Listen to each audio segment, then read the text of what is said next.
여호수아서 4장 15절부터 24절 말씀을 가지고 이 돌들은 무슨 뜻입니까? 하는 제목으로 말씀을 상고하면서 여러분들과 저도 구비마다 힘들고 어려운 계곡을 통과한 다음에 하나님께 감사의 기념비를 세울 수 있는 은혜와 축복의 주인공들이 되기를 간절히 소원합니다. 우리 한반도에는 고인돌이 참 많습니다. 전 세계적으로 고인돌이 4만 5천 개 정도 있다고 하는데 우리나라에만 3만 5천 개가 있다고 합니다. 남한에 한 3만여 개, 북한에 한 5천 개의 고인돌이 있다고 그래요. 전 세계 산재한 고인돌의 40%가 한반도에 있다고 하는데 숫자가 제가 착각했습니다. 70%가 한반도에 있다고 하는데 그래서 한반도를 고인돌의 왕국이라고 불려집니다. 고인돌은 왜 세워졌을까? 용도는 무엇일까? 의미는 무엇일까?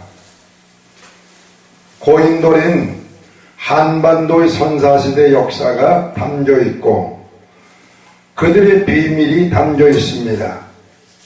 그에 대한 해석은 학자에 따라 다른 것을 볼 수 있습니다. 그러나 분명한 것은 고인돌이 우리 한국의 과거 역사의 산물임은 틀림이 없습니다. 지석, 선돌, 고인돌은 한국에만 세워진 돌이 아닙니다. 이스라엘 땅에도 이 돌들이 세워져 있었어요. 여호수아서 4장 15절 24절 말씀을 보면 길갈에도 자그마치 12개의 돌이 세워져 있습니다. 이 돌의 경로를 잠시 살펴보면요, 제사장들과 이스라엘 백성들은 여호수아가 전해준 하나님의 말씀을 따라 제사장들이 하나님의 언약궤를 메고 요단강에 발을 내밀어 들어섰습니다. 그때에 도도 흐르던 요단강물이 멈췄어요. 이스라엘 백성들은 그 요단강을 마른 땅같이 건넙니다. 하나님은 그때 여호수아에게 명령합니다. 제사장들이 섰던 곳에 돌들을 세우라. 그리고 제사장들이 큰 돌을 어깨에 메고 언덕으로 올라가라. 하나님의 말씀을 들은 여호수아는 제사장들에게 명령했고 제사장들은 발이 섰던 곳에 돌을 세우고 한 개의 큼직큼직한 돌을 어깨에 메고 언덕으로 올라갔습니다. 올라가서 그 돌을 쓰러지지 않게 잘 세웠어요. 그런데 옆에 있는 사람이 이 돌은 왜 여기 세웁니까? 이럴 때에 하나님이 여호수아에게 알려주셨고 여호수아는 하나님의 말씀을 전해줬어요. 우리들이 이 요단강을 하나님의 능력과 은혜로 마른 땅같이 건넌 것을 기념하기 위한 것이다. 후일에 우리 자손들이 이 돌들을 보고 할아버지, 저 돌은 무슨 뜻입니까? 그래, 우리 선조들이 요단강을 마른 땅같이 건넌 것을 기념하는 것이다. 이렇게 말하라고 길갈에 12개의 돌을 세웠다는 말입니다.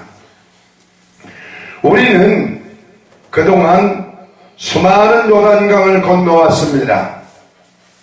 우리가 국가적으로 보면 우리 대한민국 수많은 고비를 넘어와서 지금의 살기 좋은 나라를 만들었습니다. 사람의 생각 힘으로는 불가능했어요. 그러나 하나님의 은혜와 능력으로 순간순간마다 죽음의 계곡을 넘어왔다는 말입니다. 이 사실을 인하여 우리는 하나님께 감사와 영광을 돌려야 할 줄로 믿습니다. 우리를 보는 사람에게 어떻게 살아왔느냐고 물어올 때에 뭐라고 대답할 것입니까? 얼마 전에 이런 글을 제가 보았어요.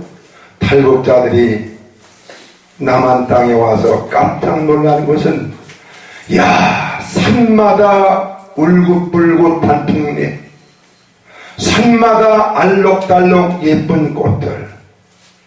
양재천인가 오늘 지나가는 탈북자가, 이 한국 사람들이 이상하다, 이거 꺾어다가 배에다가 불 때문에 뜨뜻할 텐데 왜 그냥 놔두지? 이거 보고 놀란다 이겁니다. 무슨 말입니까? 동력 땅은 얼마나 사자가 헐벗었는지 해마다 홍수로 산사태가 일어난다 이 말입니다. 하나님께서 귀 쓰시는 사람들을 통하여 오늘의 한국이 만들어졌는데, 이 자리에서 우리는 하나님께 여호수아의 지휘하에 길갈에 12개의 돌을 세웠듯이 하나님 감사합니다. 여기까지 인도하시고 이렇게 복을 누리게 하시니 감사합니다. 감사의 기념비를 세우는 저와 여러분이 되어지기를 주의 이름으로 축원합니다. 사무엘상 15장 12절에 보면 사울은 아말렉과의 전투에서 큰 승리를 얻었습니다. 그 후에 사울이 한 일이 뭔 줄 압니까? 사무엘상 15장 12절에 자기를 위하여 기념비를 세웠다. 사울은 자기 자신의 명예를 남기기 위해서 기념비를 세웠다. 그리고 다윗을 죽이려고 약 40년간 쫓아다녔어요. 무당에게 물어보고 드디어 길보아 산에서 아들들과 자살하는 것으로 끝났습니다. 우리들은 사울의 전철을 밟아서는 안 돼요. 오늘의 이 축복과 이 풍요로움과 이 좋은 것을 나를 위해서 쓸 것이 아니라 하나님이 하셨노라. 하나님의 은혜로라. 그리고 주변 사람들에게 베풀 수 있는 살아있는 행동하는 생동감 넘치는 기념비들이 되어지기를 주의 이름으로 축원합니다.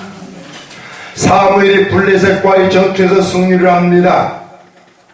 그 사무엘은 승리감에 도취되어 망령되이 행하지 않았어요. 사무엘상 7장 10절 14절 말씀을 보면 돌을 취하여 든든히 세웁니다. 그 돌 이름을 뭐라고 한 줄 아세요? 에베네셀. 여호와께서 여기까지 우리를 도우심으로 우리가 승리했노라. 그 결과가 뭡니까? 사무엘이 사는 날 동안 블레셋이 침략을 못해와요. 아모리 사람들과 사이에 평화가 협정되고 평화로운 시대가 옵니다. 그리고 블레셋 사람들에게 빼앗겼던 성읍을 다 다시 찾는 놀라운 하나님의 은혜가 있었습니다. 에베네셀, 여호와께서 여기까지 우리를 도우셨다. 이 일을 고백하며 돌비를 세웠을 때 하나님은 사무엘이 사는 동안 그 놀라운 복을 주었다면 여러분과 제가 하나님의 은혜라 할 때에 하나님이 함께 하셔서 이웃 사람들과의 평화는 물론 잃어버렸던 것도 다시 회복하는, 악하고 더러운 마귀들이 병마가 다시 침입하는 일이 없을 줄로 믿습니다. 사랑하는 아름다운 선교방송을 애청하는 여러분, 우리가 살아온 지난날을 되돌아볼 때에 고비마다 건널 수 없는 힘든 요단강을 얼마나 많이 건넜습니까? 지금 여기서 우리는 사도 바울의 고백을 생각합니다.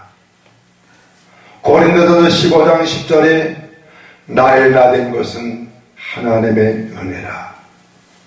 나의 나된 것은 하나님의 은혜라.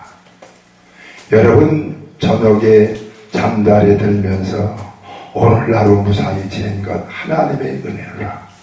이렇게 고백할 때 하나님이 여러분들을 향해서 방긋 미소를 지으실 줄로 믿습니다. 기도합시다. 하나님과